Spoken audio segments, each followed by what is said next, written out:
So today, PT Bojjhangha, we continue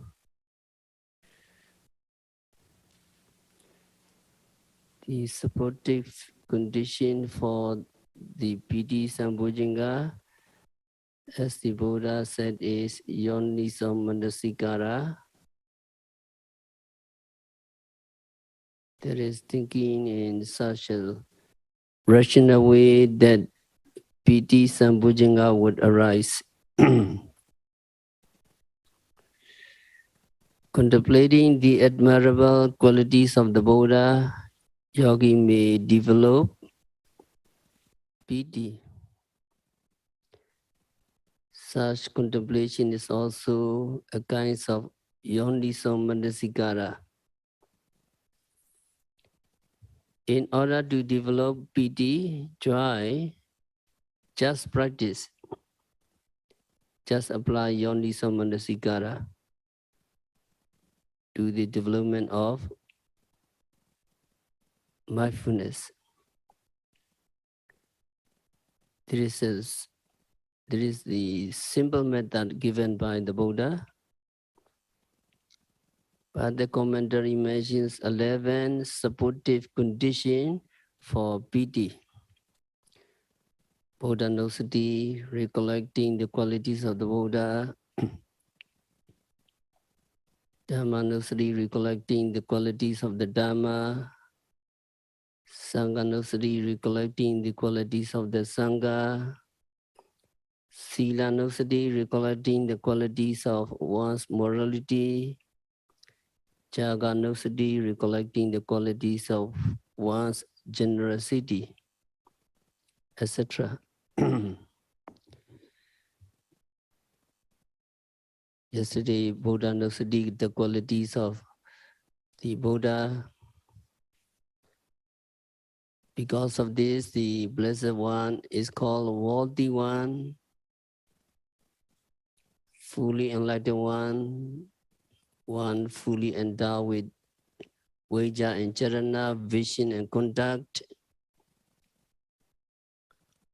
Because of this, the Blessed One is one who has gone rightly.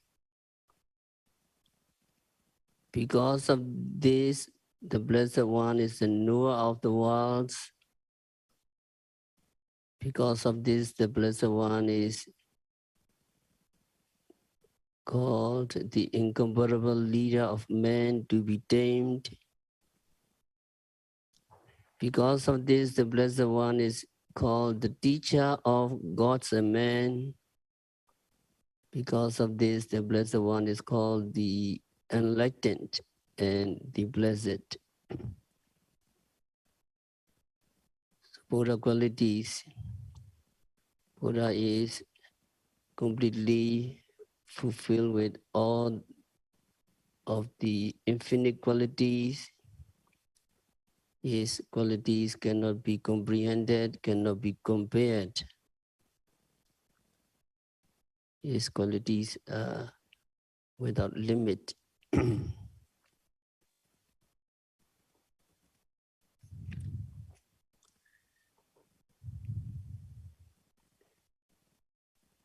So today we go to Dhamma-nosati, the qualities of the Dhamma.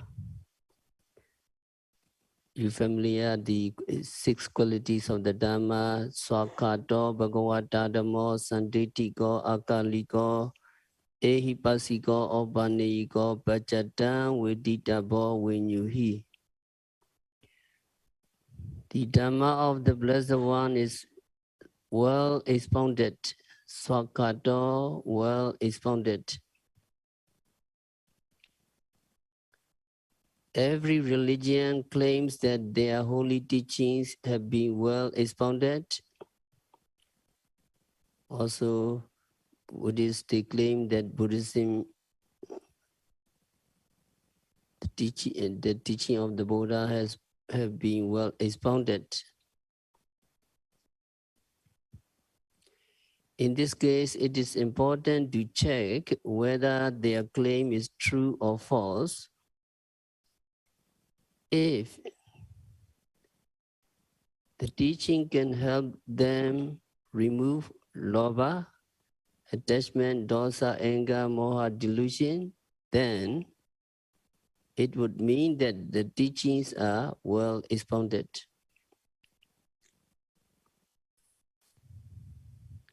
During the Buddha's time, a man from a different religious group asked Venerable Ananda why the Dhamma is claimed well expounded. Then Venerable Ananda replied by posing a question first. What would be your opinion? Greed, lobha is wholesome or unwholesome? When greedy, people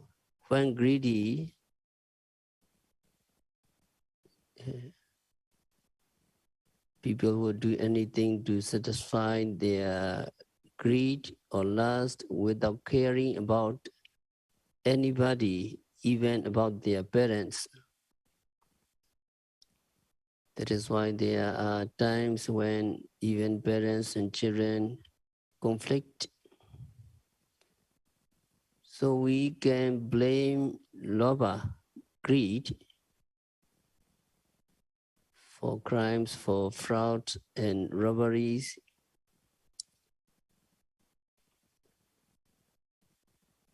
At one time, an elderly monk made a remark on a bad man in this way. That man is not bad. Bad is his lobha. If there is lobha in him, he is bad. Other times he is good. So lobha is bad, motivated by lobha, attachment. He did something bad. And also the same dosa. The person is not bad. Bad is his dosa, anger, evil. Motivated by dosa, he did something bad. And also moha, delusion is bad. So motivated by lobha, dosa, moha, attachment, anger and delusion, people do things harmful to other people and themselves.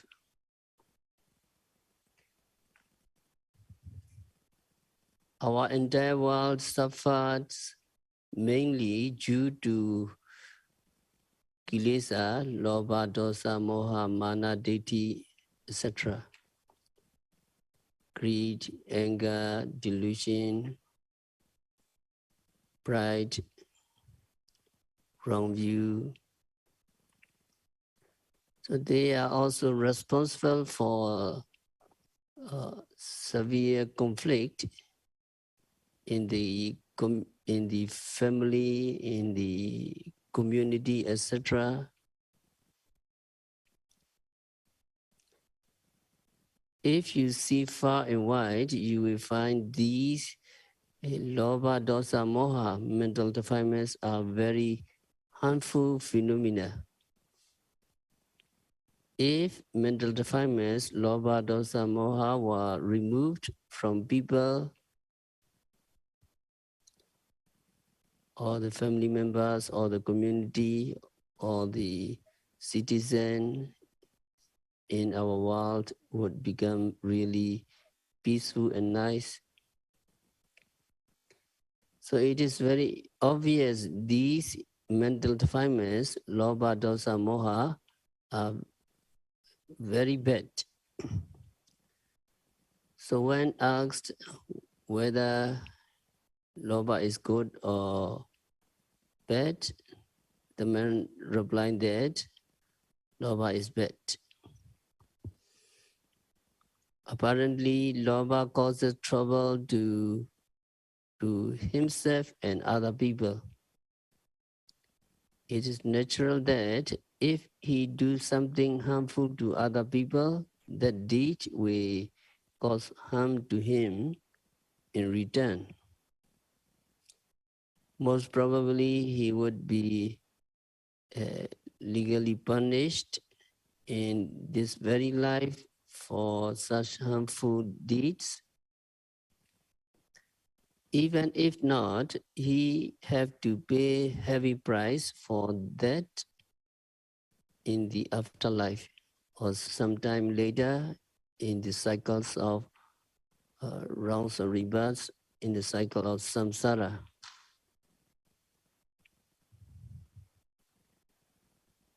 And also dosa moha, very harmful.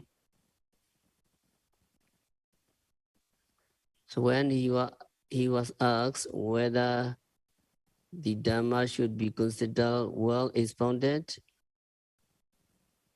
if it teaches how to get rid of mental defilements, lobha, dosa, moha, etc., he answered, yes. It is well expounded if Dhamma teaches how to get rid of mental defilements. For sure, Buddha taught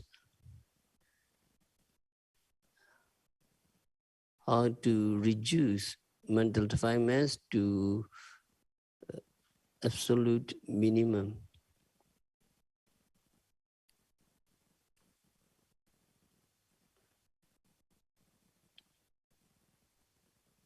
Some other teachings may teach on how to overcome mental defilements, but they may not give you a comprehensive and systematic method to achieve that goal.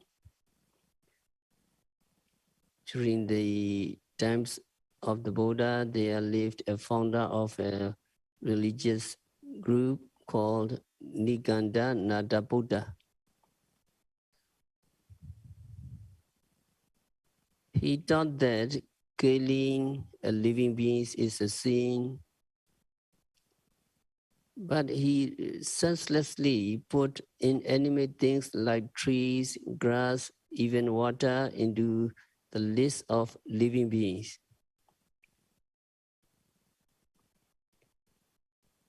That means don't kill the water, don't take shower, don't boil the water because it's killing. So that kinds of teaching is not beneficial and realistic to follow his teaching. So there were some teachers who taught how to develop concentration correctly until the attainment of jhana.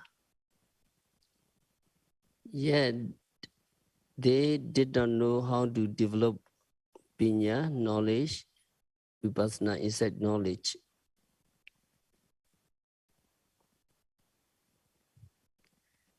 They did not know how to develop the empirical knowledge of Namarupa, psychophysical phenomena, their causality and changes, or in other words, the insight knowledge into nature, dukkha, anatta, impermanence, unsatisfactoriness, and non-self.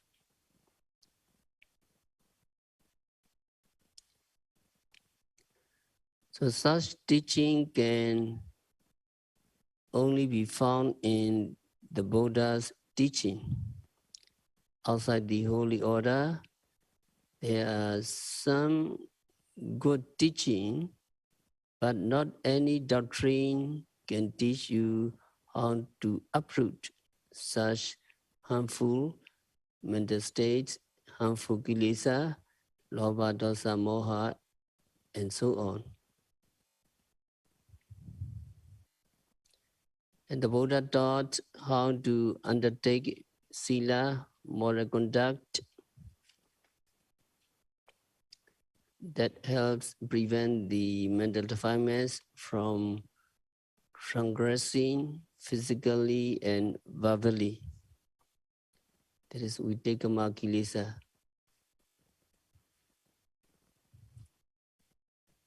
To prevent the Vitakama Kilesa, we have to take more conduct, we have to take more precepts. And how to develop concentration. And Buddha taught how to develop concentration that helps prevent the mental defilements from being mentally active, priyotana kilesa, obsessive kilesa.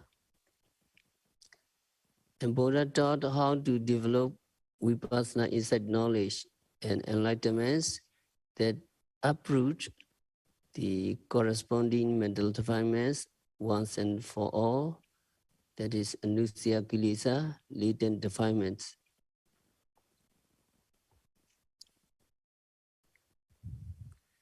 Then the layman realized and he satisfied why the Buddha teaching is claimed Sakato, well expounded.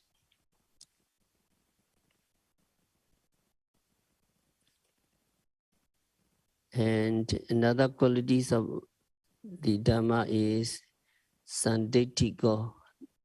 The Dhamma is Dhamma is what you can really experience. You can experience the Dhamma if you practice Dhamma. You would feel inspired to practice Dhamma, not because the Buddha taught it, but because you yourself can experience. For example, everybody can know the taste of salt or sugar by experience if they put it on their tongue. In the same way, everybody can empirically experience the Dhamma, the taste of Dhamma, if they practice. Dhamma never show favoritism towards anyone. You are rich man, you are rich woman. You get let you get Dhamma. You are high class people. So let you get Dhamma quickly. No. Dhamma never show favoritism towards anyone. If you practice Dhamma, you can get it. If you not practice, you cannot. So you can experience the Dhamma only when you practice Dhamma carefully, resourcefully, and systematically. Some yogis with Dhamma knowledge, they study Bidama, etc. very well. But when they practice Vipassana loosely. So they make little progress in their practice. But some yogis have no Dhamma knowledge. They don't know nothing. They don't know Bidama, etc. But when they practice, they make remarkable progress by strictly following the instruction given by the teacher. So some may even feel skeptical doubt about the fact that some yogi without Dhamma knowledge make progress, while knowledgeable yogis don't. Actually, they should not have doubt about that. For example, suppose he gets sick and his doctor prescribe medicine, then he have to take the medicine as prescribed so that he can recover from sickness. Otherwise, he won't recover. In the same way, he can experience the Dhamma, the taste of Dhamma, when he practices it carefully. So the Dhamma is not what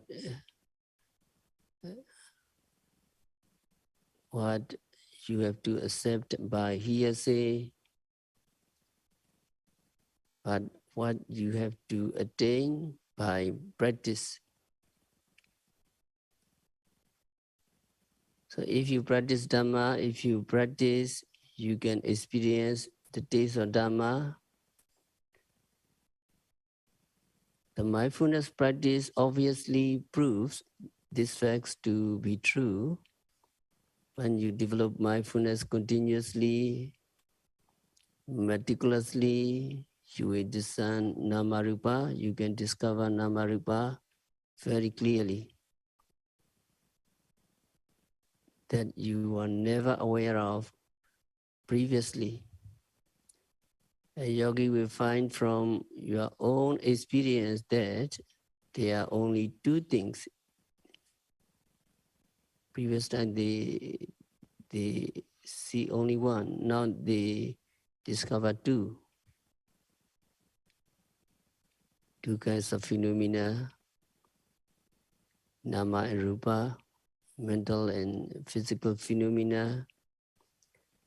Subsequently, every time he become aware of them, concurrently, he will also see them arising and vanishing clearly. If you not see the arising and vanishing, that means you do not practice correctly. Practice is not wrong, only our practice not complete. If yogi practice correctly, yogi will see the true nature, the arising and disappearing of psychophysical phenomena. So in this sense, the Dhamma is honored as what to be empirically experienced, sanditthiko, by means of correct practice.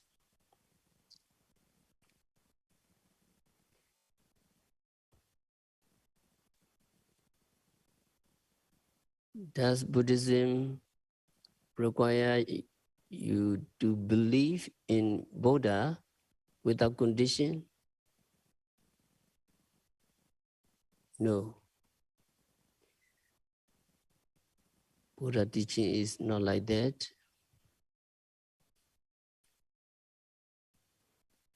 Buddha just said that if you practice Dhamma, you will experience it. You yourself will see, you yourself can accept whether right or wrong, good or bad, beneficial or not. You have to decide, you will see, and you can accept. So Dhamma is very profitable. The Dhamma includes Megaphala and Nibbana, which characterize the noble area such as Buddha, Arahants, and all enlightened individuals.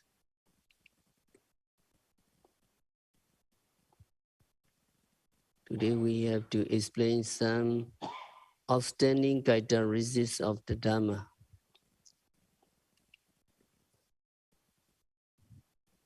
The features of Dhamma is that there are no secret doctrine in Buddhism.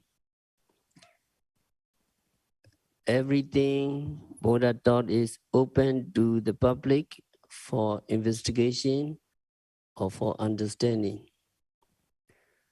So there is no teaching that is only for the inner circle of his disciple. At one time, two monks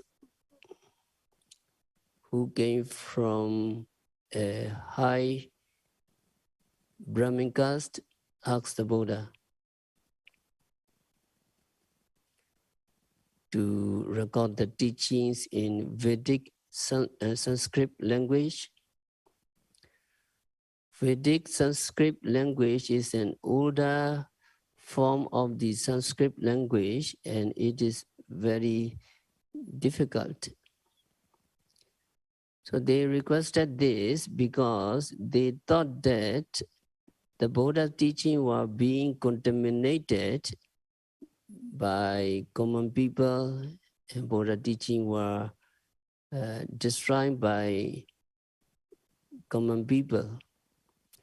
This is because Buddha teaching were common both to high caste people and low caste people. They thought that when low caste people learn the teaching of the Buddha, that they were destroying the teaching of the Buddha. So they wanted Buddha's teaching to be accessible only to high-class Brahmins and educated people. Buddha rejected.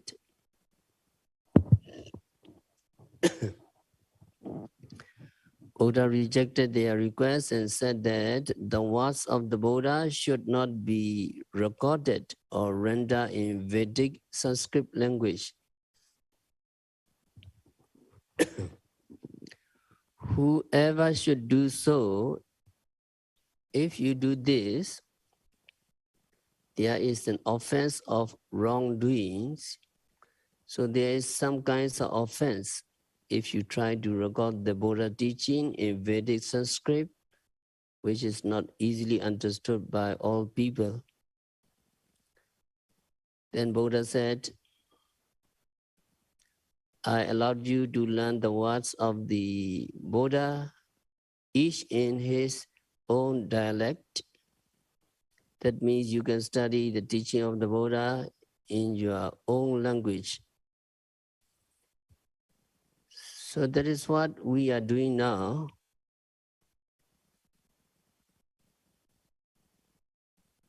I learned Buddha's teaching in Burmese. You learn Buddha teaching in Vietnamese. Many people learn Buddha teaching in English. So Buddha teachings are for all people, not for a few selected elite.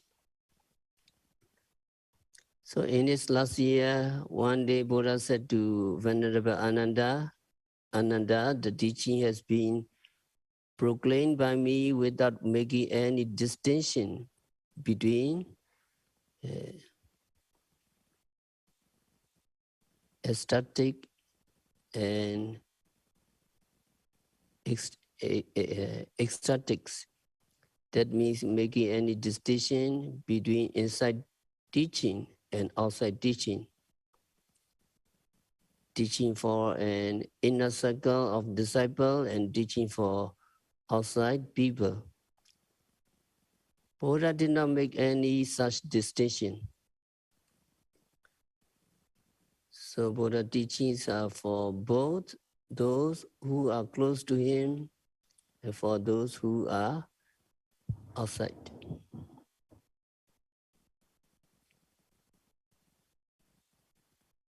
And Buddha said, the perfect one has no such thing as the closed fist of a teacher in regard to his teaching.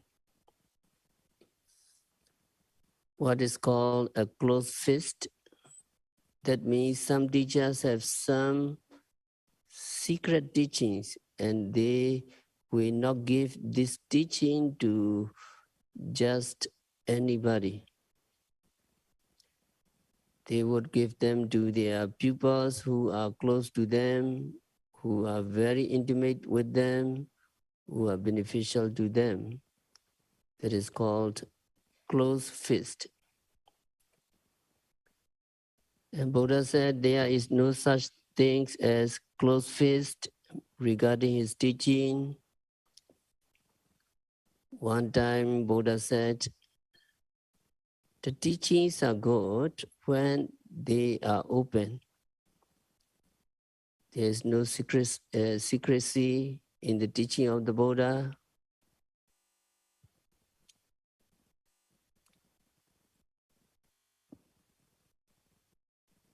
And another features of Dhamma is freedom of thoughts and freedom of inquiry. So Buddhism is unique among religions because Buddha allowed freedom of thoughts, freedom of inquiry. You can investigate even his teaching, Buddha teaching. You have the right to doubt Buddha teaching.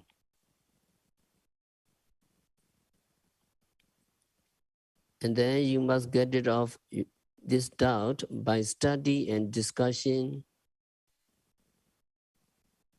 and practice.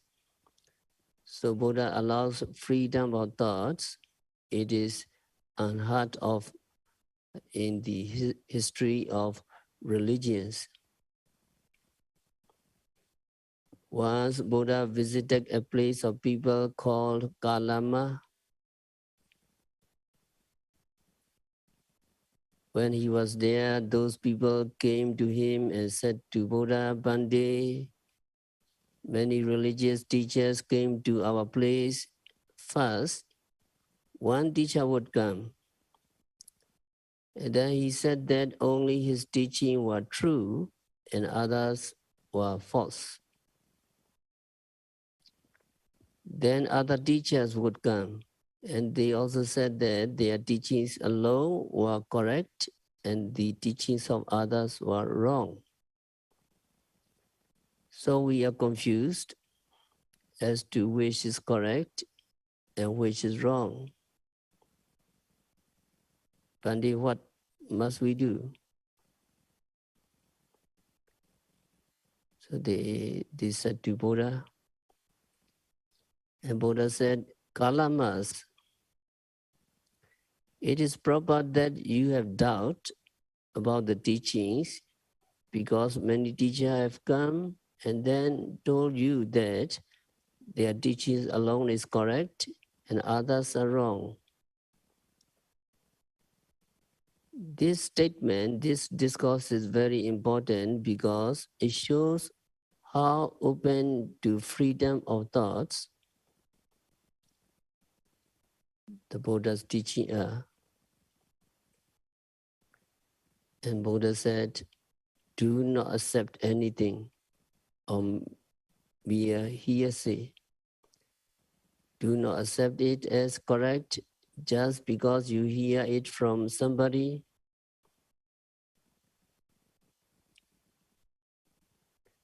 Somebody tells you that this teaching is correct and you take it to be correct. Buddha said, no. Do not take it just by mere hearsay.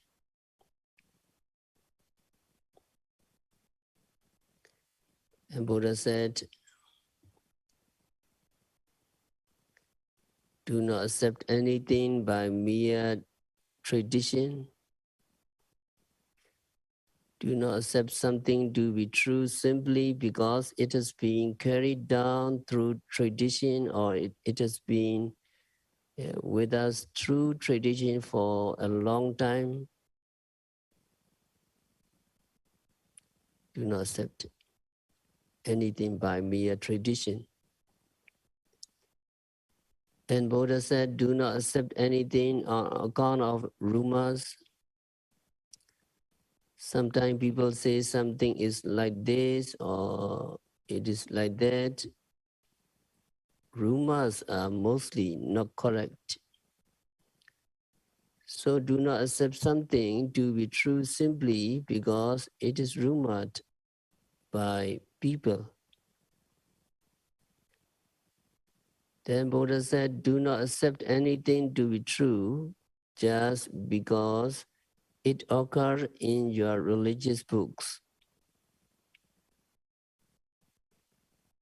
Now that is what we are doing. We will only accept that which is in accordance with our religious books, Pali text and commentary, etc. Here, Buddha said, do not accept anything just because it occurs in your religious books. That means you are not to be blindly accepting anything, even though it is in accordance with your religious books. You have to investigate. You have to investigate about this. And Buddha said, do not accept anything by mere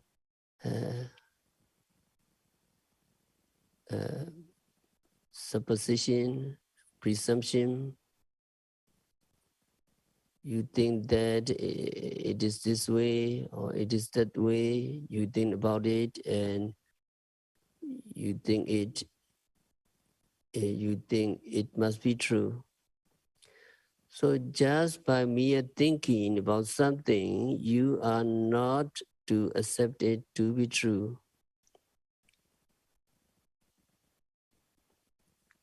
And do not accept anything by mere inference, anumana.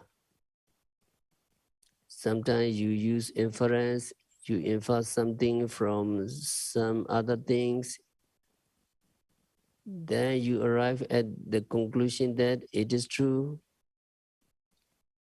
We always use this inference when we cannot get a direct knowledge of something. What is arrived at by inference may or may not be true. So do not accept it to be true just because it is according to inference.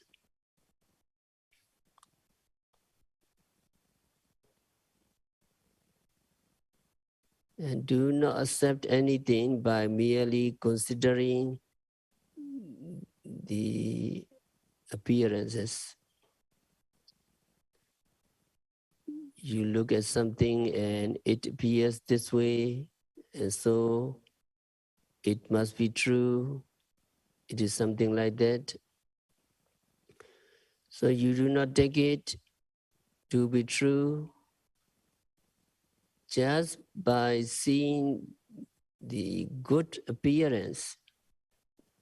Something may lie beneath that appearance, so don't take it to be true just by considering the appearances.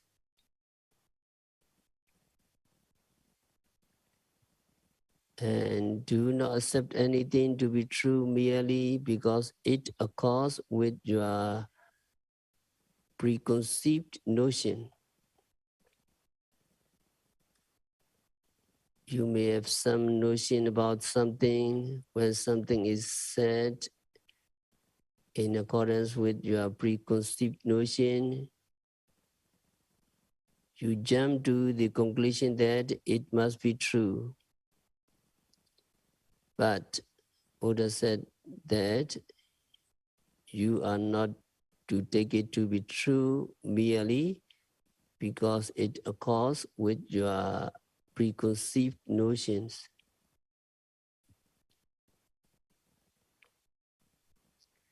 And do not accept anything merely because it seems acceptable. Sometimes we think that something is acceptable and so we take it to be true. But Buddha said, you are not to take it to be true merely because it seems acceptable. You have to investigate it. You have to know truly through your own observation whether it is true or not.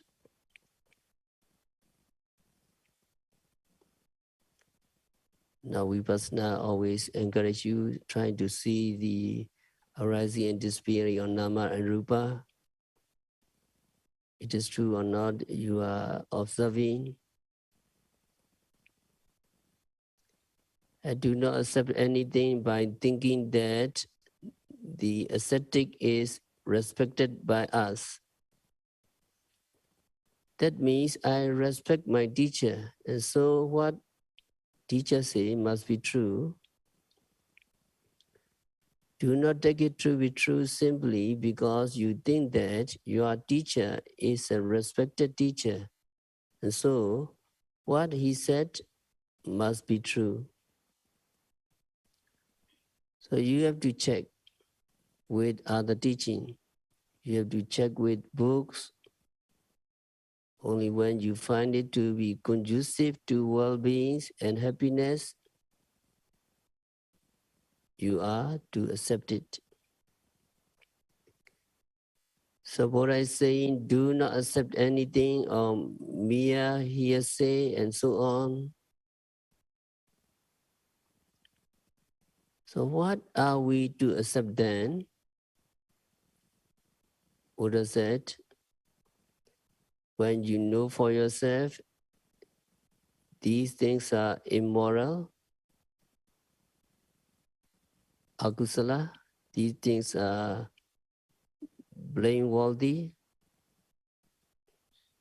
these things are censured by the wise people, and these things, when performed and undertaken, conduce to ruin and sorrow, then indeed you reject them. That means you have to find out for yourself whether these things are immoral, blameworthy, censured by the wise people, and are conducive to ruin and sorrow when they are practiced. If you find it so, then you are not to accept them.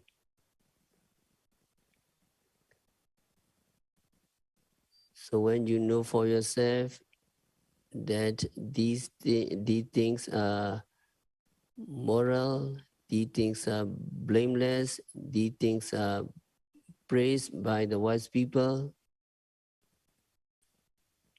these things, when performed and undertaken, conduce to well-being and happiness, then you live and act accordingly. So here Buddha did not say just accept it, just accept my Dharma, just accept it, and then you act upon it, you live it. So Buddha's advice is not just to accept it.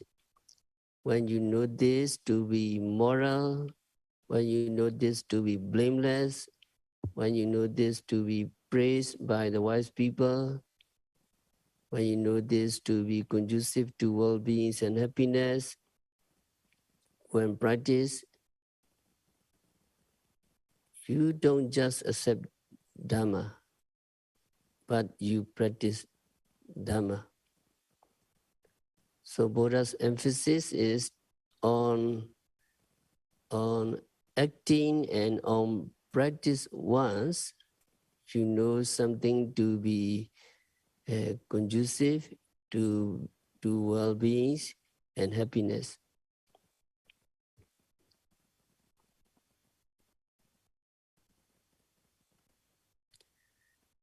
By this statement and by other statements, Buddha allowed freedom of thoughts or freedom of inquiry to his disciple.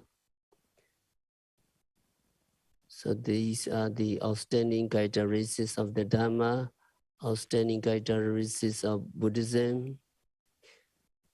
Also, you can You can know the qualities of Dhamma.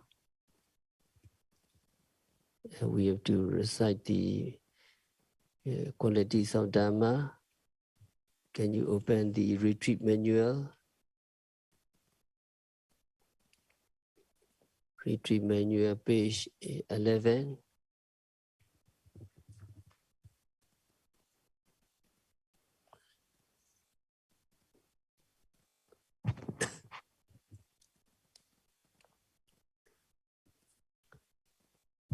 Page 11, Dhamma Guna, qualities of the Dhamma. Can you follow me? Swakato, Bhagavata Dhammo, Sandetiko,